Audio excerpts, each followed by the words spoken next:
Supreme court ने NGT के फैसले को बरकरार रखते हुए real estate firm JP infrastructure को बड़ा झटका दिया है। कोर्ट ने जेपी इंफ्रास्ट्रक्चर की याचिका पर सुनवाई से इनकार करते हुए ओखला पक्षी विहार के आसपास चल रहे निर्माण कार्यों पर रोक का फैसला बरकरार रखा है। कोर्ट के इस फैसले के बाद करीब 20,000 लोगों का फ्लैट मिलने का सपना अधर में लटक गया है।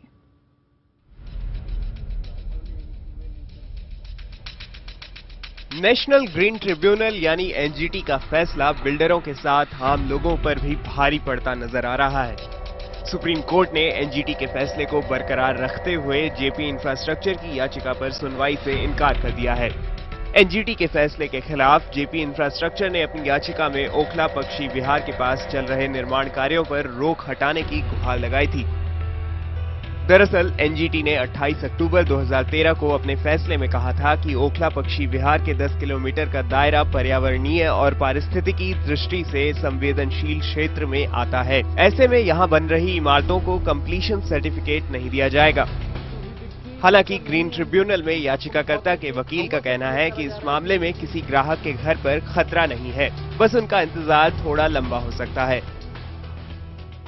हवा सा क्रिएट करा जा रहा है कि एनजीटी के ऑर्डर से इतने लोगों को नुकसान, ऐसा कुछ नहीं है। एनजीटी ने अपने ऑर्डर में खुद कहा है, मेरे सामने ही एनजीटी जो मेंबर्स हैं, जुडिशियल मेंबर्स हैं, एक्सपर्ट मेंबर्स हैं, उन्होंने खुद कहा कि इसका जो ऑर्डर का नेचर होगा वो रेगुलेटरी होगा, ना कि प्रोहिबिटरी होगा।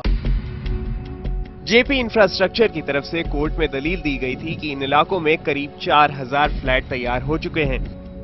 ऐसे में अगर नोएडा अथॉरिटी फ्लैट्स के कंप्लीशन सर्टिफिकेट जारी नहीं करता है तो खरीदारों को फ्लैट्स पर कब्जा नहीं मिल सकेगा। कोर्ट के इस फैसले से नोएडा के करीब 16 से ज्यादा सेक्टरों पर इसका असर पड़ेगा। ओखला पक्षी विहार के दायरे में जेपी, आम्रपाली, एटीएस, लॉजिक्स, गुलशन, सुपरटेक और अजनारा जैसी कंपनियों के प्रोजेक्ट अटके हैं। हालांकि बिल्डरों का दावा है कि ये समस्या जल्द ही दूर हो जाएगी। होम बायर्स को किसी भी प्रकार के घबराने की या चिंता करने की इसमें जरूरत नहीं है। हो सकता है महीने 2 महीने का टाइम ज्यादा लग जाए, उससे ज्यादा कुछ नहीं होगा इसमें। कोर्ट के फैसले से बिल्डरों को बड़ा झटका लगा है, लेकिन सबसे ज्यादा मुश्किल उन खरीदारों के लिए है जिन्होंने इस इलाके में फ्लैट बुक कराए हैं।